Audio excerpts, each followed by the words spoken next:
Tired of the spin? Sick of the noise? BS with Joe. Cutting through the show, truth bombs drop. Now everybody knows. Red, white, blue, but never just one view. It's the real, raw take, straight to you. This is BS with Joe. Let's get into it. The Chinese economy? Ooh, doggy. Yeah, oh yeah, the Chinese economy, we're going right into this. Welcome to BS with Joe. I'm Brad, BS. And I'm Joe. That's Joe. We try to BS about topics that we're going over. And one of the things that we're also wanting to talk about is China and the Great Reset. And what I mean by this is globalism. Oh, okay. All right. I thought you were talking about the collapse of the Chinese economy. Well, that too, but that also goes to show that globalism can't really work. Well, I mean, it's their own fault. Communism doesn't work. No. But the Great Reset, I don't think is necessarily communism. No, that's not. But it's what it is it's turning people into a cog in a machine. Everybody says we're probably already there. For the most part. And what I mean by that is you live in a small radius, you have a small social club, and you eat the same foods, and you're this cog in this machine, and then you're a die. number. You're a number. And it feels like that. You look at the cost of rent. You look at the cost of fuel. You look at the cost of food. And the quality of food. The quality of food has gone down. And the price has gone up. And the price has gone up. And yeah, we even kind of see a little bit now. It is coming down a little bit. It is. But, I mean, I had a standing order, basically a shopping cart that I just said click send, in all the app. That when I set it up back in, I think it was 2019 when I set that up, that was $89. Yeah. And it was enough food for me to last 2 weeks. And, yeah, okay, so it's a routine. It's the same thing every 2 weeks. But it was my budget, and this is the way it was set up. That same shopping cart is like $350 now. Oh, Jesus. Because I saved it. It's still there. It's ridiculous now. Yeah. And that's the thing is, it makes things harder. And they want you to eat a paste because it's got all your nutritional needs. But does it really? We don't know at that point. Because we're no longer making our food. We're eating already prepared foods because it's a little cheaper maybe. Yeah, and we've learned from things like the COVID vaccine to not trust what they say. No. And that's why there's certain products, like I do not buy Great Values bread at Walmart because I've seen videos. It's not bread. It's not bread. I smashed it on accident when I bought it. Uh-huh. And I pulled whatever smashed it, and it came back to form. That's not bread. That's a sponge. Or I don't know what it is. But bread, whenever you smash it, it's and smashed. I know that, like, for example, somebody that's a gluten intolerant person can go to Europe and eat bread. Eat bread.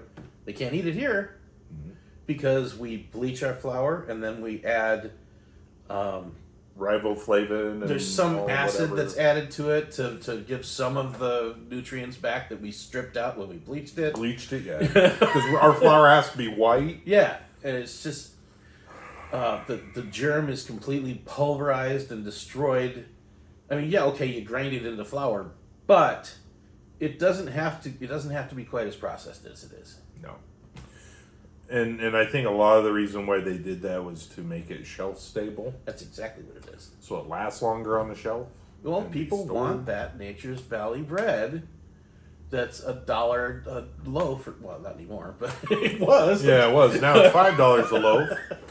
And this is the thing that drives me crazy. Okay, so we do this purposely to our food to make it last longer, so it's cheaper. But it's unhealthy. It's unhealthy and it's more expensive. Yeah. It does not make any sense. But that's when the flour was starting to get so over processed and the acids were added, and all the additives were added, that's when all the gluten intolerance started happening. Mm-hmm. So it's not that they're gluten intolerant; they're intolerant of the crap that's being changed and modified. Mm-hmm. If it was real bread, they could eat it. Yeah. And also you look at what globalists were also trying to do with DEI initiatives. They're trying to control who gets in what positions. Mm-hmm. So that way they're no longer creating a free market system where the best, brightest gets the position.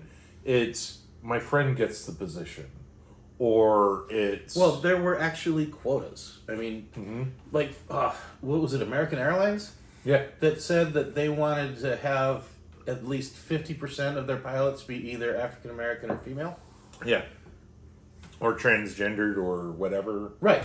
You You know what their current percentage is when they started that initiative? know, what was 3%. 3%? What is it now? I don't know what it is now, but when they started it, it was 3%. So tell me this: when you go to board a plane and you see that the pilot is an Indian or a black man, do you immediately trust them, or are you thinking, is that a DEI hire?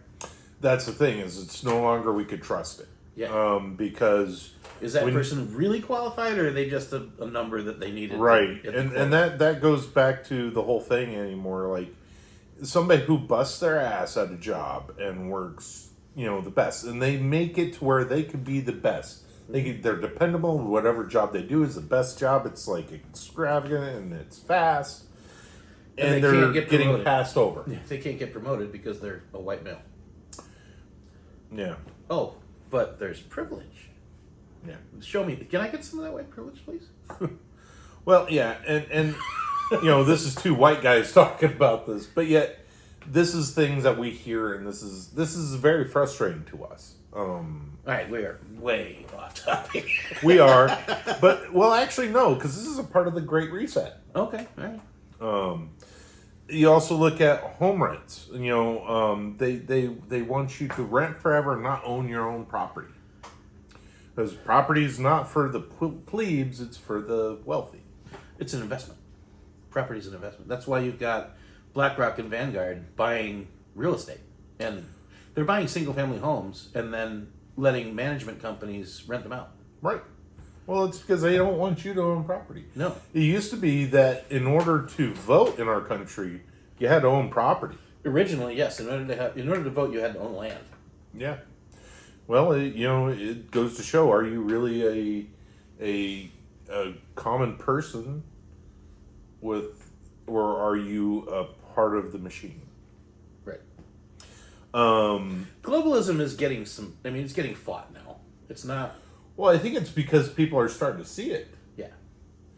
Yes. Okay. I've seen some things come out of the United Nations even this past week where they're still really, really, really trying to push globalism, but it's getting a lot of feedback, a lot of pushback now. Mm-hmm.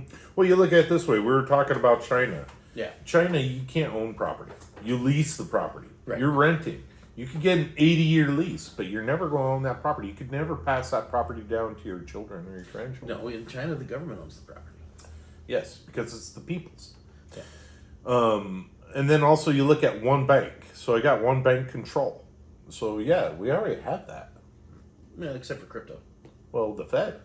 Yeah, but the Fed doesn't control crypto. No, but It's decentralized. right. But Which you is why look they at don't like it. right. But you also look at all these banks. They don't want crypto. They want U.S. currency to be the top dog, and they all want to be one bank. Yep. Because that's better control.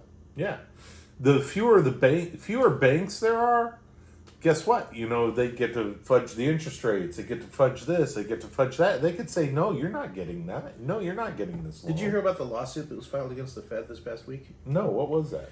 I can't remember the guy's name. He's a businessman from, I believe, Texas, who filed an injunction against the Fed and Jerome Powell, accusing them of fraud, and basically he blocked them from having this upcoming meeting that's, I think, supposed to happen next week, which was a closed-door meeting, and basically saying that they're violating the what's the agreement that where public information needs to be disclosed? What was that agreement? The law. But that's what it's all about. It's about them not being open with the books, Right. which they should be. Right. But yeah, it's a huge lawsuit, huge. Well, and this happened like right after Trump stormed the Fed, right. which is completely unrelated to what Trump is doing. Which I think it's awesome that this guy is finally somebody is standing up to the Fed and saying stop because you're Suing illegal. them. Yeah, you're doing this illegal. Yeah. And that's the thing is like we're getting controlled by all these different things. You look at farms. Farms used to be small family-owned plots of land that farmed one particular type of crop, and then now you got these huge agro companies. Right. And now instead of you owning your land, you're just a farmer on the land. There are company farms where the person that lives on the farm is nothing but a caretaker. Yeah. And they don't even plow the field. They just take care of the house and guard the property. Mm-hmm. When it comes time for dealing with the crops, there's a crew that comes in and deals with the crops. Yeah. Because it's company. It's all corporate. It's all corporate. We're, one big machine. Yeah. A lot of family farms are gone and have because I noticed that 20 years ago in Illinois. Well, even China. Owns most of our pork production. And here's the thing. Whenever they're looking at how much can they produce and sell it for versus the quality of the product, are the pigs healthy? Are the chickens healthy? Are the eggs healthy? No, it's how much can they produce. Yeah. But yeah, that's the Great Reset in China, and how they're using China as a template to do this globalist reset. Well, it's definitely going to fail. Oh yeah, I know it's going to fail, but how many lives are going to be lost to trying to implement it? I mean, China is this close to starting a world war because their economy is about to collapse, and that's the only thing that they can do to save it. Yeah, that we're going to talk about that in another episode, China and war, and what our feelings are on that. But I think that's it for this episode. Okay. We kind of ran a little long, and we kind of went on all these tangents. We did. But you saw how I pulled it back together. I'm working on that. We always go on tangents. But like, share, subscribe, leave a comment. Tell us if you like our little rants that we have through our episodes, and we go off on another thing that we're not written to talk about. We don't script. We just talk. Yeah. We're not Tim Pool. No. Well, Tim Pool doesn't really do a script with his IRL. No, that's true. He talks about the news that he talked about earlier. Right. Which I'm a big fan. I watch every episode. I like Tim Pool. Yeah. But yeah, like, share, subscribe, leave a comment.